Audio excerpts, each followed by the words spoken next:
Now, news bulletins around the world have been following Russia's election rallies, but one channel stands out.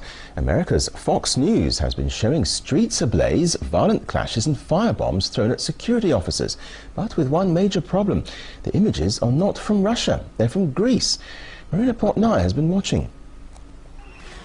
America has its fair share of protests and political dissent to be dealing with.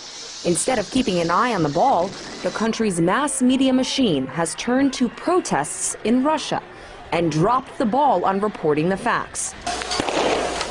Thousands of protesters have gathered in Moscow, lashing out against Prime Minister Vladimir Putin and his ruling United Russia Party. The only problem is that this video is not from Russia. Fox News Channel aired video of fires and chaos in Athens, convincing viewers that this mayhem is playing out in Moscow. The Fair and Balanced network paid no mind to the Greek lettering in the background. In case you're wondering, it says Greek National Bank. What matters is that this is what Moscow protests have looked like. It's not surprising whatsoever that at the moment that there would be any kind of protest, no matter how small it be in Russia, against the Russian government, that it would be greatly exaggerated in media and used by the U.S. government as well as a way to try to somehow push for a change in Russia that would be more favorable to U.S. interests. Journalist and author Eva Golinger believes mass media is Washington's most valuable weapon in encouraging revolt elsewhere, under the mantle of spreading democracy, such as the so-called Orange Revolution in Ukraine or Rose Revolution in Georgia.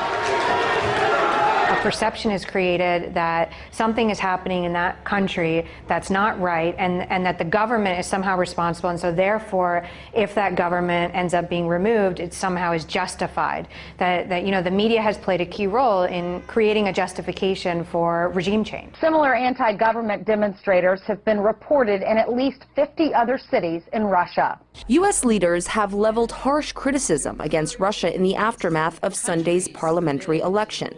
And critics say its free press has worked to reinforce the narrative. The media tends to march in lockstep with the government. It tends to take its cues from the government.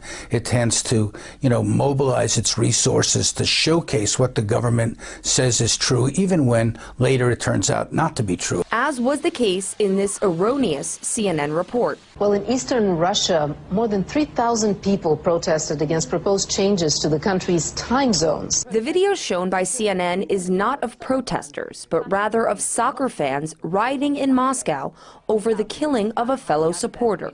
The problem is that we showed the wrong pictures. Only after the error was repeatedly noticed, CNN owned up to its mistake. We do apologize for the error and are grateful to the many Russian viewers who have pointed it out to us. The sloppiness of it all is reflecting, the lack of awareness of the journalists themselves. Many of them are completely uninformed about the world. They have opinions that have no factual basis to them, but it doesn't stop them because it's what looks good that matters more than what really is true. The truth is that America has its own social, economic, and political challenges to be dealing with.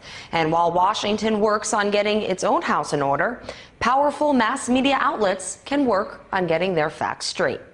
Marina Portnaya, RT, New York.